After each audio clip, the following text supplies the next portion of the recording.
Seo conas chlár ar chorún agathir lína go dtí do microbis a buint úsáide as taring agus scuil ar riomhar Windows. Déan cínta go a microbis plugáilte isteach go plugad USB de riomhre. An sin san agathir lína, clicáil ar download. Déananig sé seo íosdáil ar de chlár mar chód hex go handúil go dtí iltán íosdálacha. Má ranning tú isteach go dtí iltán íosdálacha, bechear go bheice tú de microbis listáilte mar hiomantán USB dar banam microbis. Rownnig cód hex de chlár agus taring agus scríal isteach go dtí tiomantán microbis é. Lasig an solas ar chód a microbis le chur an núil gohfuil an chlár ag gastriú trasna. Nuair stoppan an solas, tosnog an chlár ar de microbis.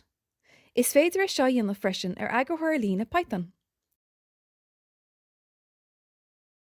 Má tá legan nuagat do Chrome nó Edge, béidir go bhhaile an cód a chuir díorchán agathir go dtí de microbis. Féach ar an bhí seo eile sa traise chun na sunraí áil ar seo.